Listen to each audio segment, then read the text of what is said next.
Bom dia. Vocês estão acompanhando os fatos que acontecem na política brasileira? Provavelmente não, né? Porque a gente, para se informar, tem que ir 350 mil sites, porque os jornais e a mídia convencional não estão anunciando. Eu só queria lembrar uma coisa para vocês. Desemprego, nada, ele continua crescendo, porque não tem emprego.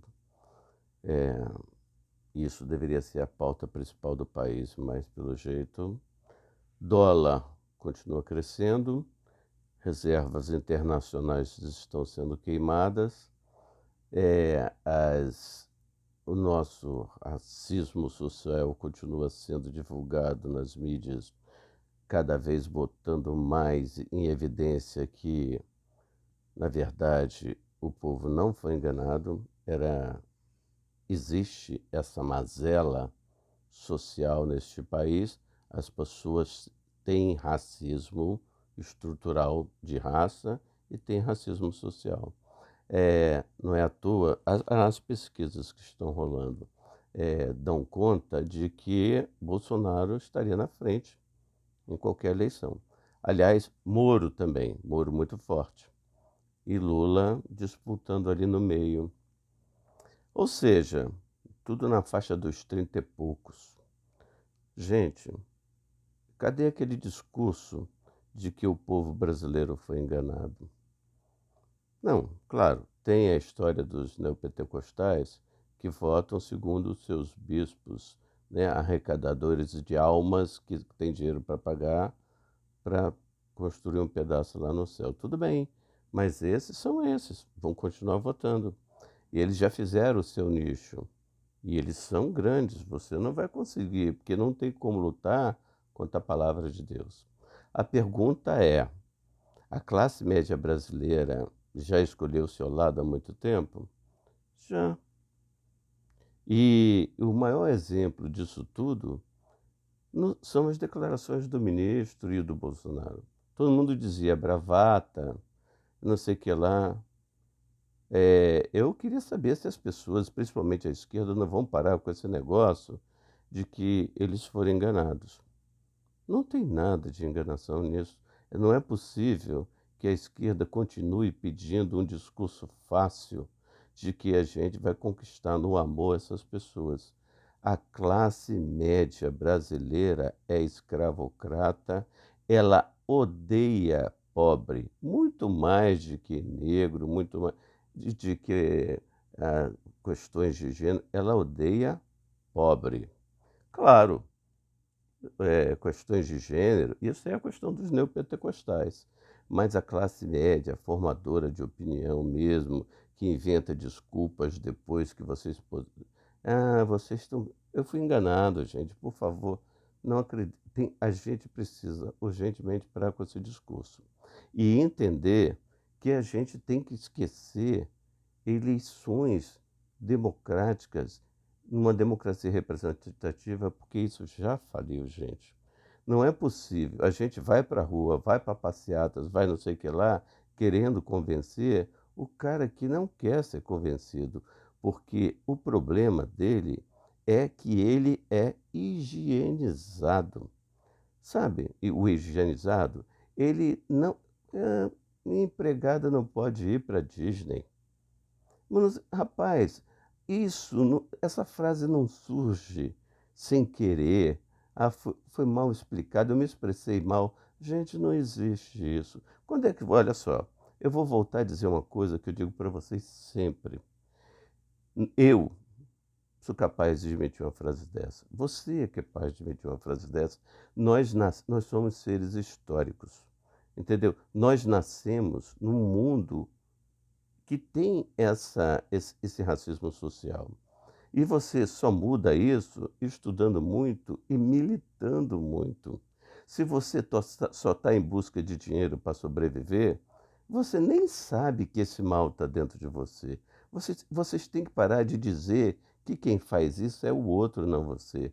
Porque quando a esquerda está dizendo que não dá para recuperar, porque Você está querendo dizer que todo mundo é meio fascista? Exatamente. Eu estou dizendo que o fascismo não é uma coisa que a gente nasce com ele.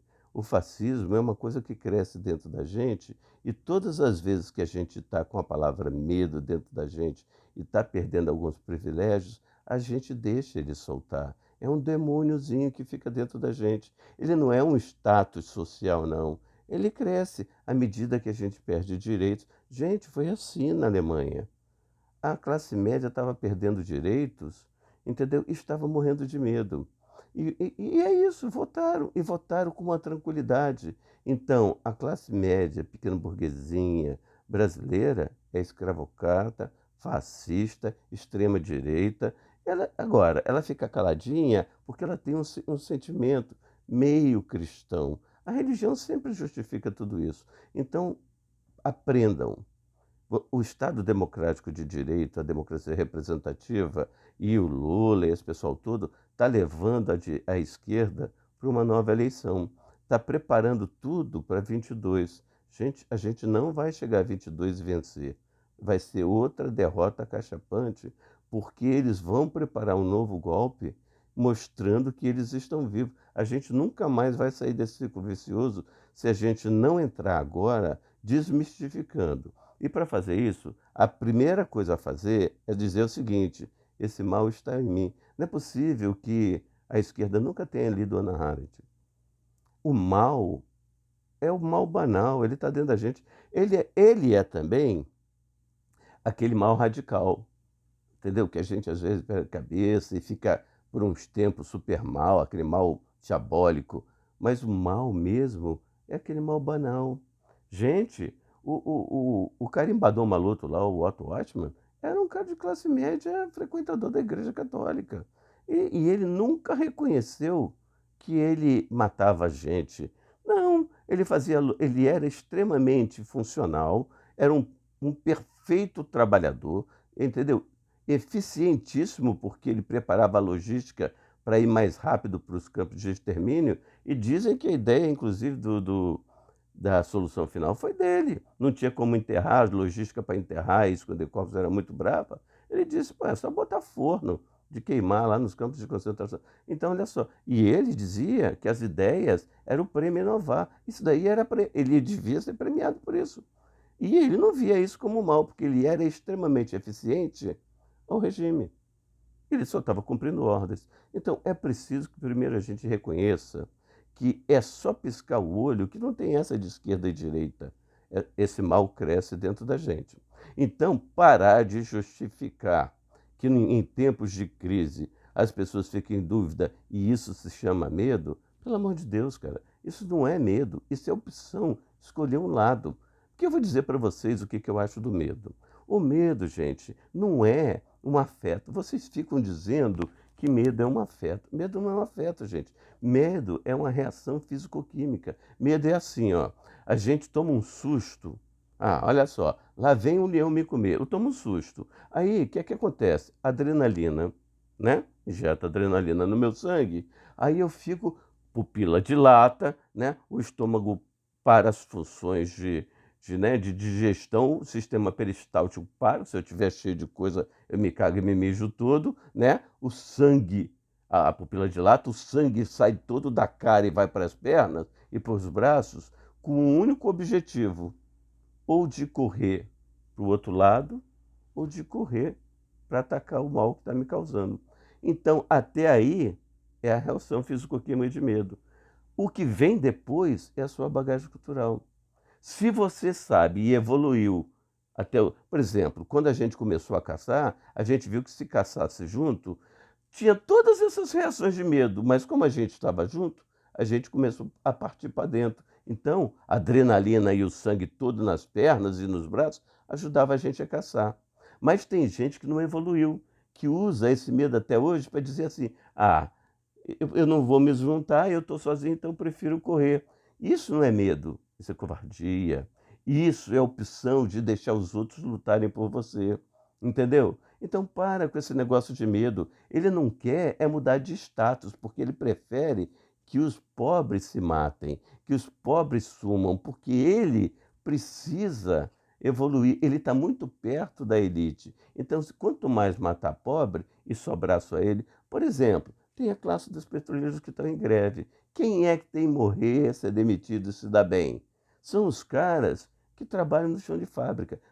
Os prédios não estão com medo, nem estão com assédio sexual. Eles estão, assédio moral, sexual, tudo para mim igual. Mas aí eles não estão com medo. É uma opção de caráter. Porque medo é até quando a adrenalina vem no sangue, coisa e tal, sobe para as pernas. Mas aí ele decide ser servil.